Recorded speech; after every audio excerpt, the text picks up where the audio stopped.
Welcome to the Human Capital Innovations Podcast, your go-to source for personal, professional, and organizational growth and development. We hope you tune in often for all things people management, organizational development and change, organizational leadership, and social impact related. Maximize your personal and organizational potential with Human Capital Innovations Podcast.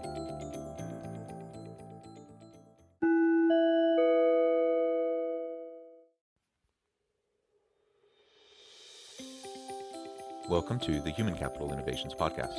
In this HCI podcast episode, I talk with John Knotts about change management and change readiness.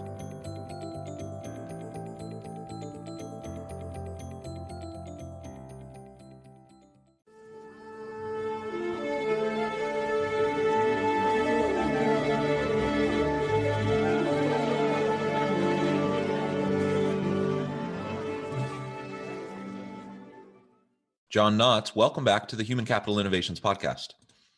Well, thank you very much. I'm excited to be here. Yeah, it's great to have you back.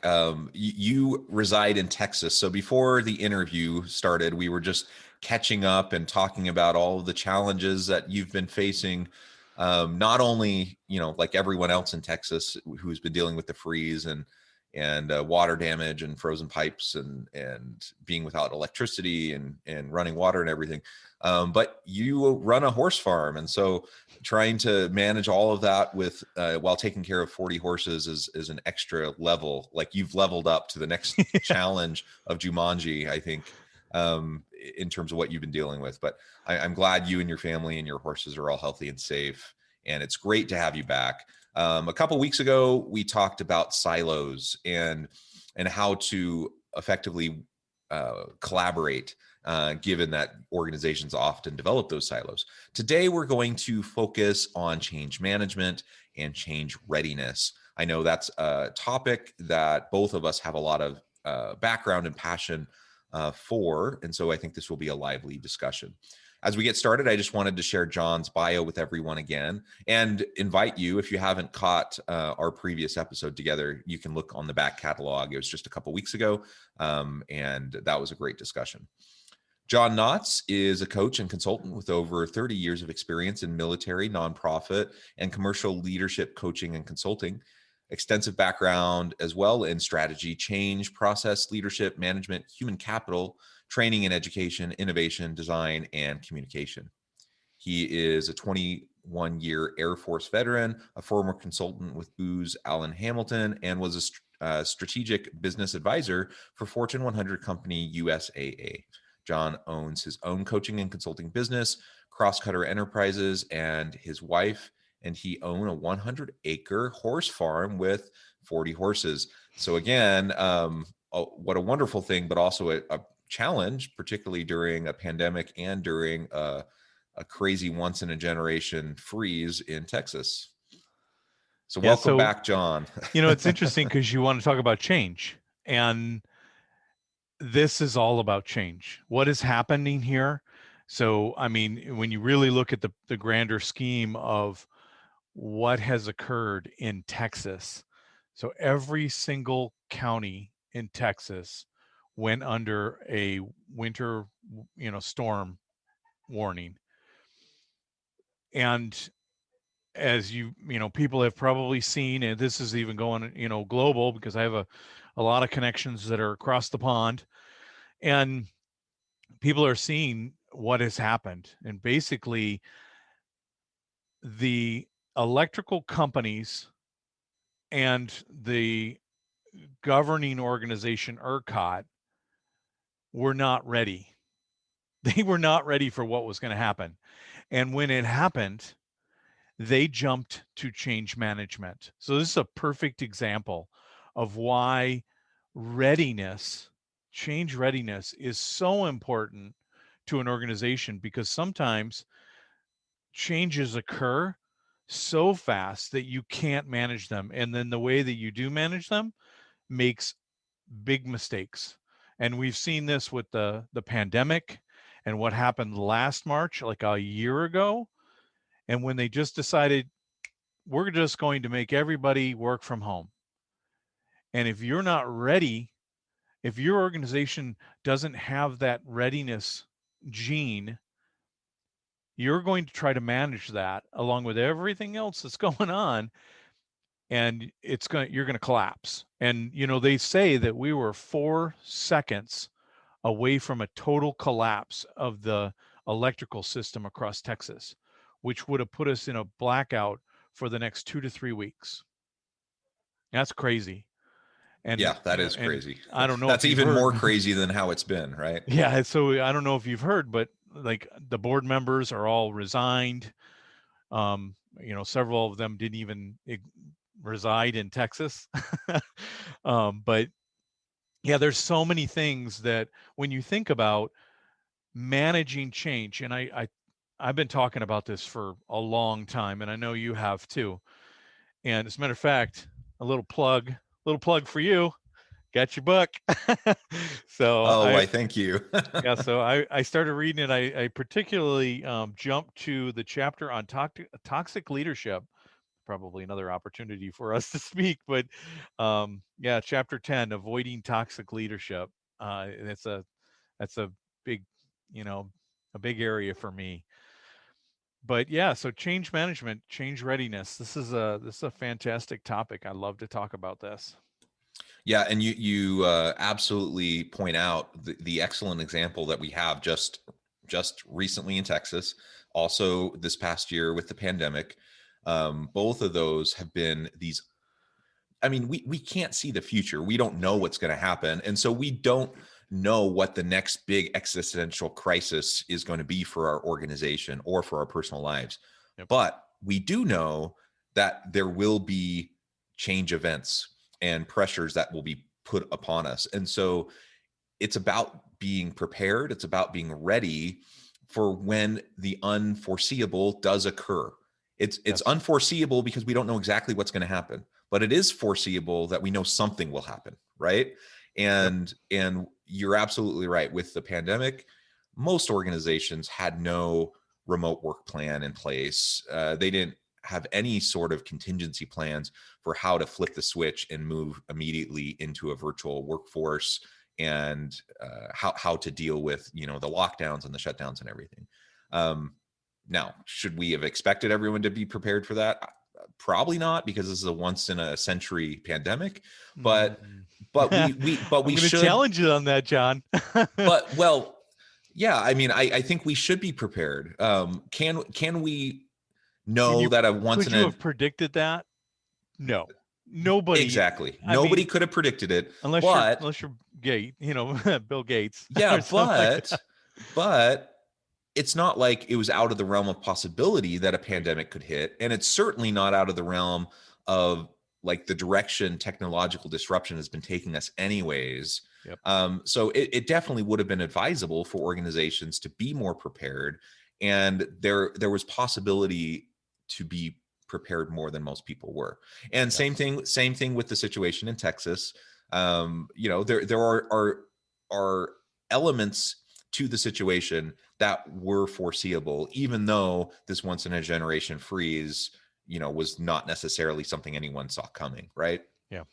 So we absolutely, and those are just two examples, but we have so many. We're in a competitive globalized marketplace where you have intense competition, you have external and internal pressures constantly. And we joke about the only constant in life is change, right? That's the old cliche, but it's true. We're going to face change, and we can either prepare for it, or we can put our head in the sand and pretend, like do the fingers in the ears, la la la, and just pretend like nothing's happening.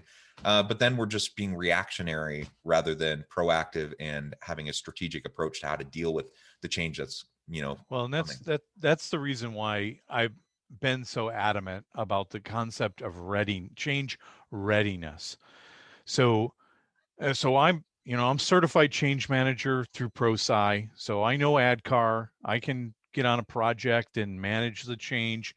I've been through with Booz Allen Hamilton. We partnered with Georgetown University, and they created a master's level certification program called Change Management Advanced Practitioner, CMAP. And so it's very strategic level change management, but it's change management. My first experience in change management occurred when I was in the Air Force in 1999, 2000 timeframe, and we were outsourcing and privatizing services across the military. Basically, there was a drawdown. It was during the Clinton years. There was this drawdown, and we had to reduce our footprint. We were going to get rid of a bunch of jobs. So part of that was it was a money shift. We're going to move from government positions to outsourced positions. So this is going to be cost effective. But part of that responsibility, what I was doing in manpower and quality, now manpower and organization, we were responsible for working with the organization that was facing outsourcing.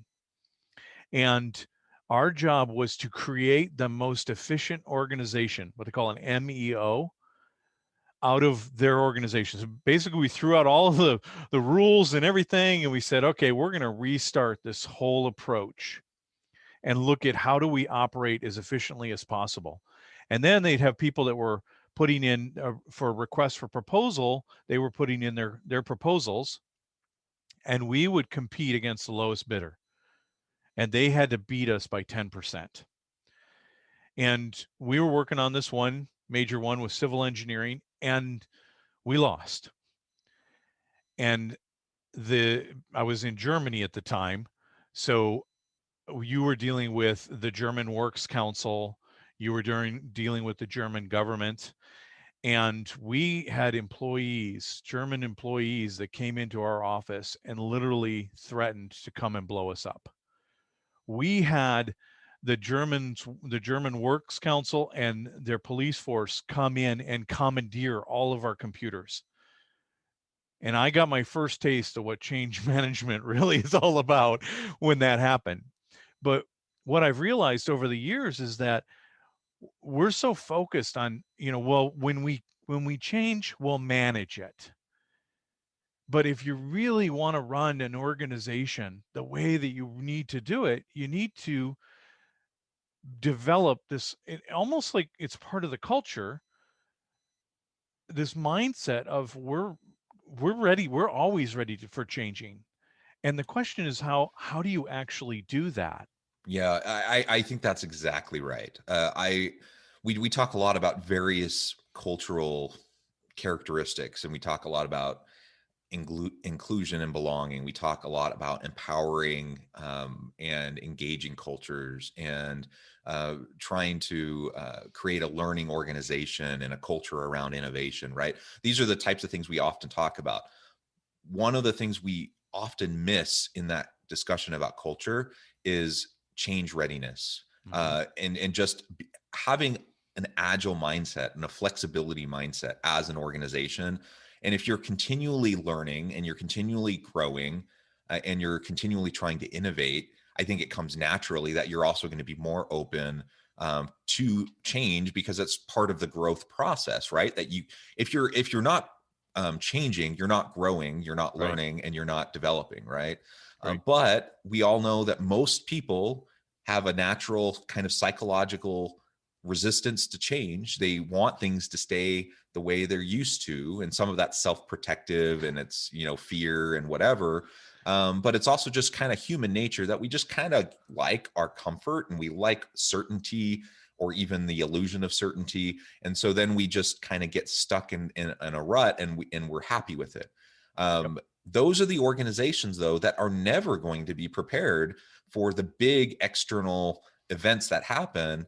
And frankly, they're going to stagnate, and they're going to lose their competitive advantage in the long run. And so creating that culture of readiness for change, and just a mindset of continual growth and change, is essential for the future workforce, I believe, and as we look into the future of work.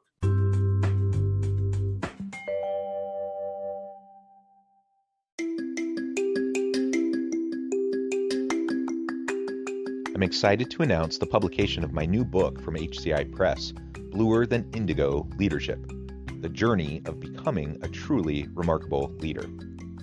Early in my adult life, I learned about an Asian proverb that translates as bluer than indigo. If you think about the color indigo, It is a brilliant, deep, and vibrant blue, what some would call the bluest of blues. To have something that is bluer than indigo is rare and truly remarkable. Contrary to popular myth, there is no one-size-fits-all or cookie-cutter approach to effective leadership. There's no silver bullet, no secret sauce, no go-to model that will solve all of our problems. The truth is, great leaders have all had their unique strengths and flaws, and have all had to discover and then pave their own distinctive path in their life's journey to fulfill their leadership potential. Bluer than indigo leadership will help you discover your own path and explore those ordinary, everyday actions that will help you respond to an uncertain future and produce extraordinary results for individuals, teams, and organizations.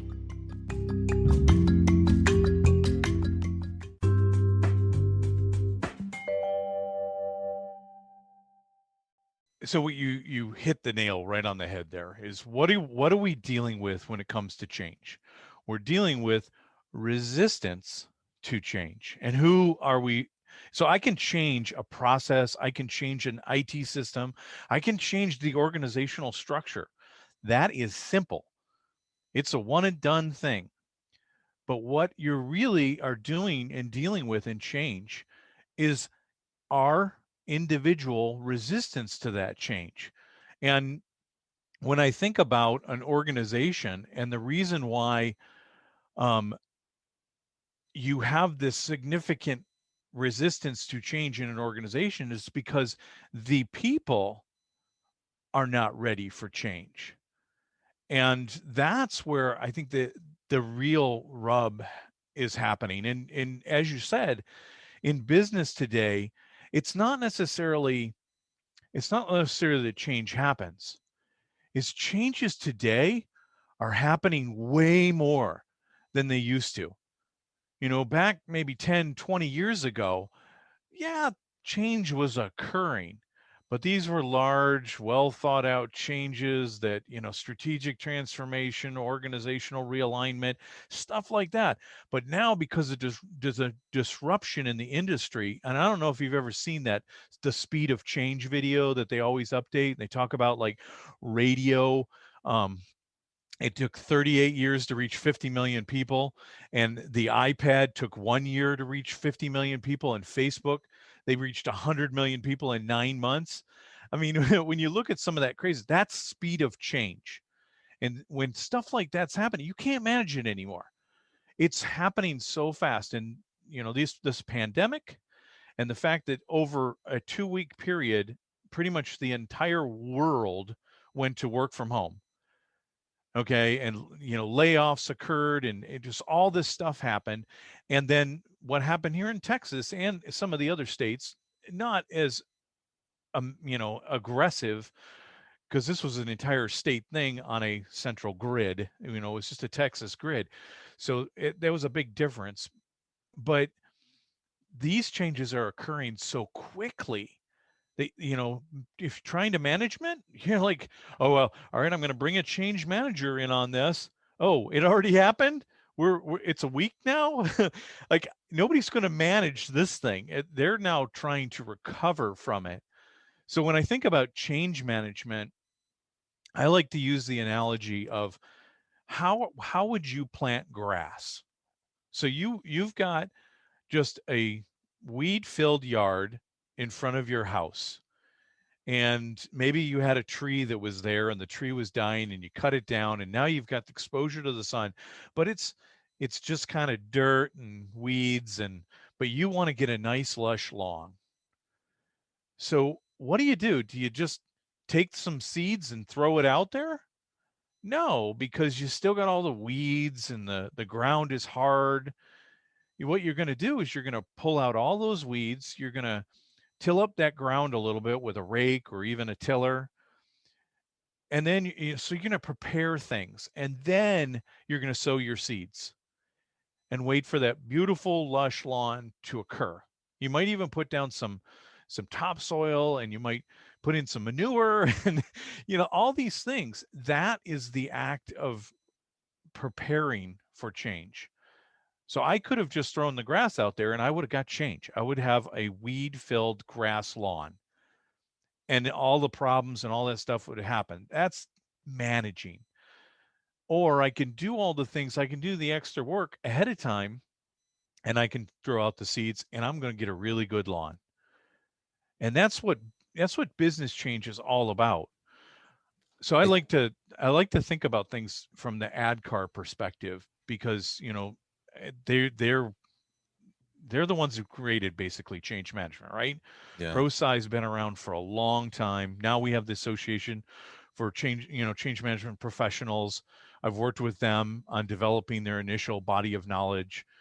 But when I think about what builds change readiness in an organization, so the first thing is that you have to get all of your people aware of the need for constant change. This So they need to be aware. And leaders have a tendency to want to hold their cards close to the vest. They don't want to share. So I know, we have all these conversations about transparency and authenticity, and I can't even say the word, and honesty and openness and all this kind of stuff. But in reality, the leadership team tends to want to say, well, we're going to protect people. We're not going to tell them all of the things that we see in our environmental scans and our strategic discussions. And so they hide that. But if you don't take the time to open up the kimono and show them everything about what the company is facing and what could happen, then that's your first hurdle. And then you got to get people excited about wanting to change. They got to see the value to themselves. And I always say that there's a difference between the CEO and the employee. The CEO is constantly hard charging. They want to grow the company. They understand that the lack of growth is stagnation and death in a company.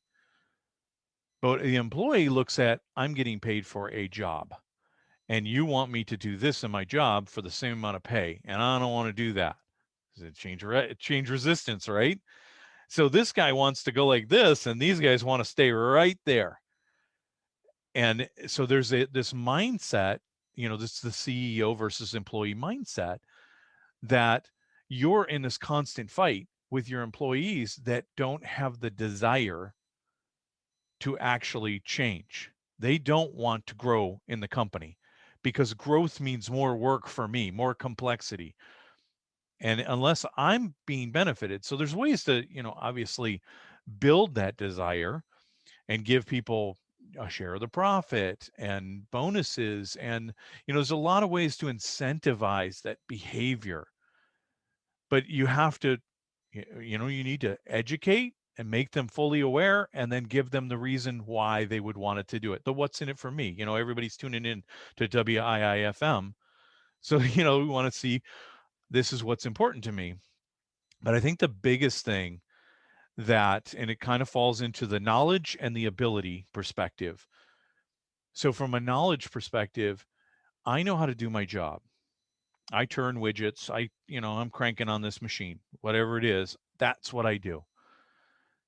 And I don't want to change what I do because I might change myself right out of a job. And there's the fear.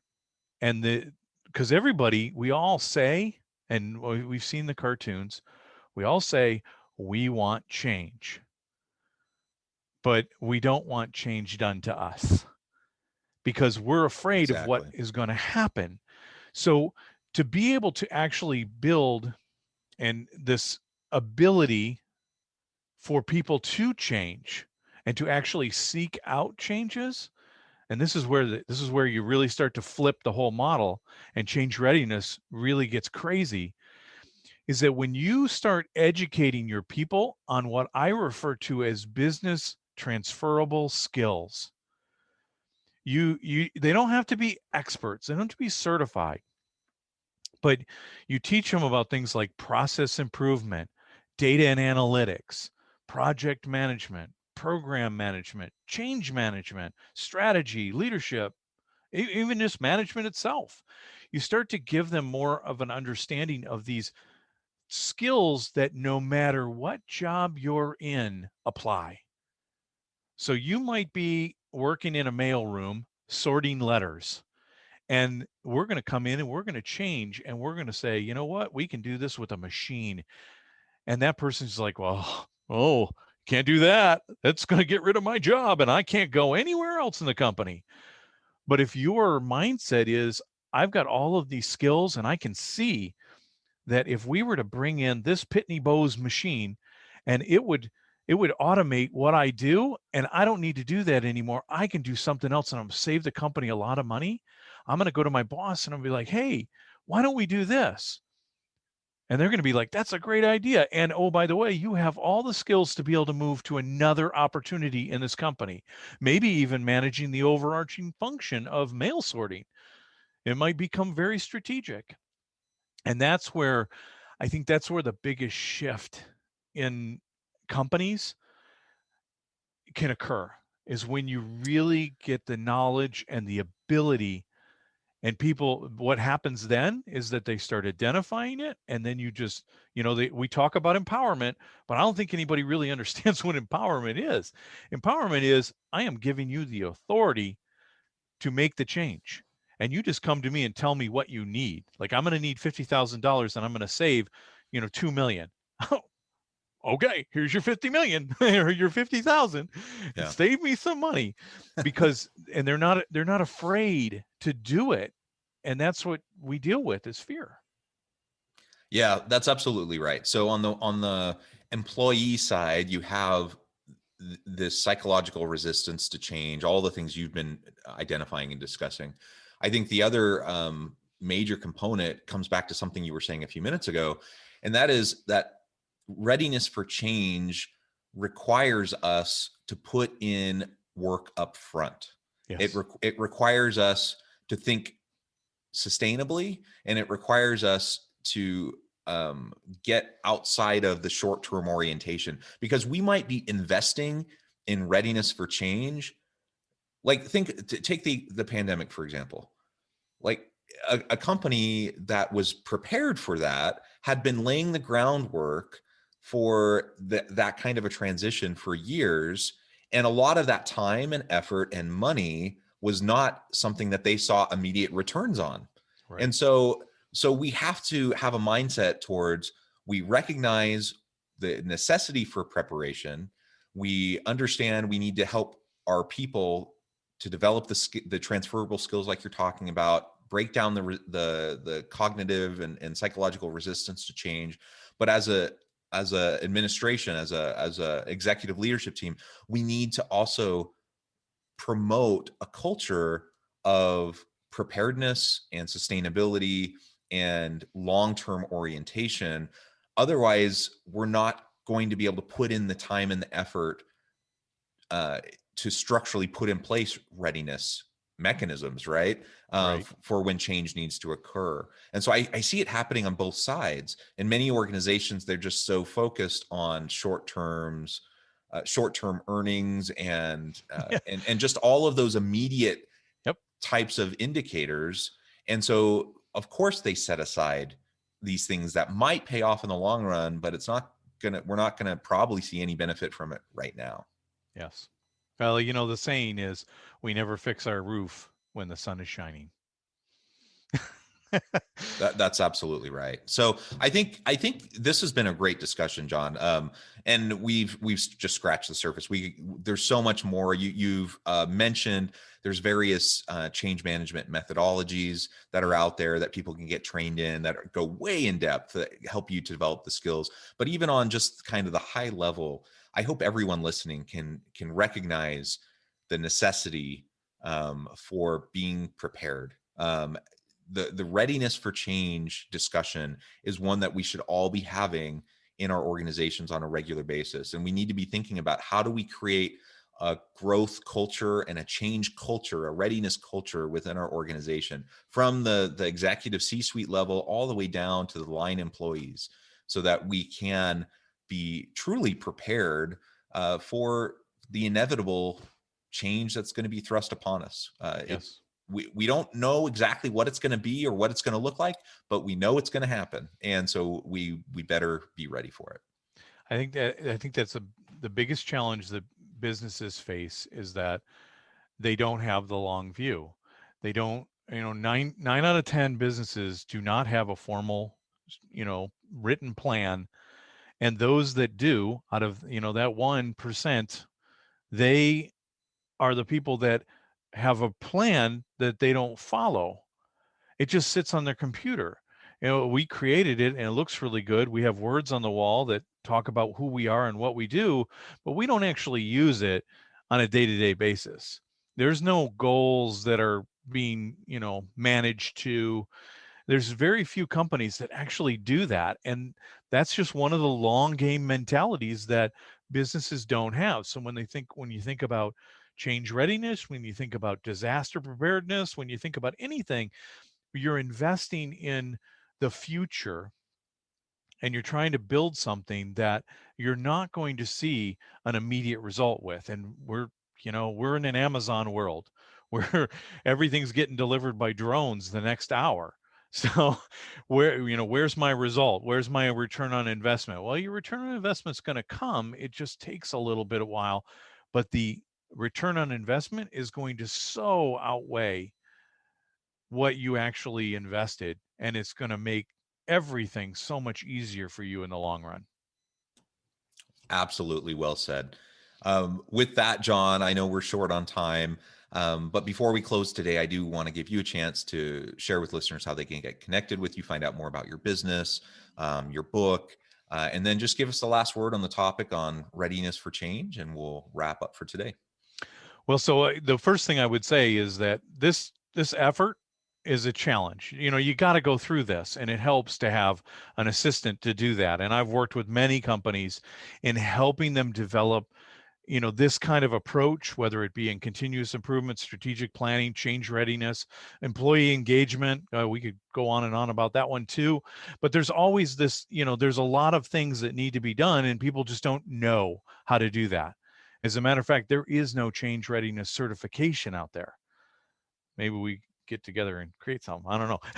But if people are interested in contacting me and discussing this and maybe getting me involved in their organization to help them do that, they can check me out at crosscutter.com. So it's CROSSCTR.com, and contact me through my website. I'm very active on LinkedIn, and I post every day, and it's all value focused information that generates discussions. So that's how people can get hold of me. And I think the biggest thing that we have seen in the last year here in Texas, obviously, and across the world, is that we need to be focused on this. We need to be focused on being more prepared and thinking long term about everything that we do in business, or you won't be in business anymore. Well said. Well said. Well, John, it has been a pleasure talking with you again today. I hope to have you back on. We can continue the conversation. I hope listeners will reach out, get connected with John, find out more about what he can do for you. And as always, I hope everyone can stay healthy and safe, that you can find meaning and purpose at work each and every day. And I hope you all have a great week.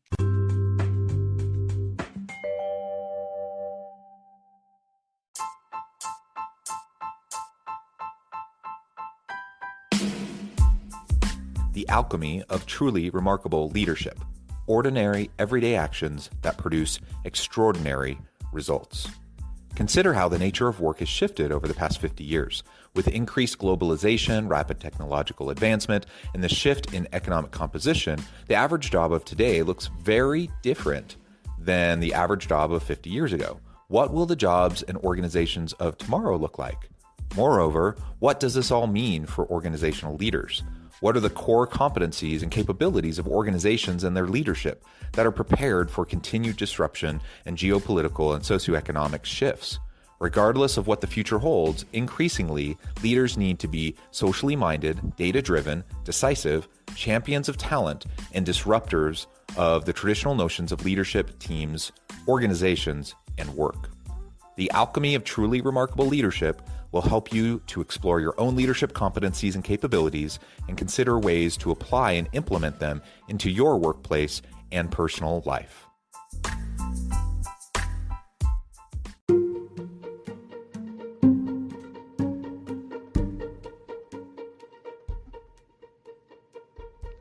check out Human Capital Innovations magazine, Human Capital Leadership.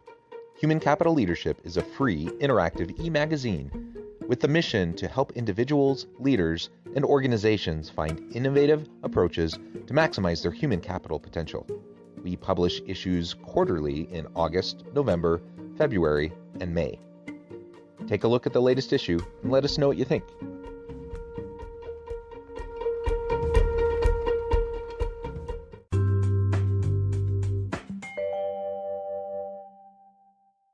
Thanks again for joining us for this episode of the Human Capital Innovations Podcast.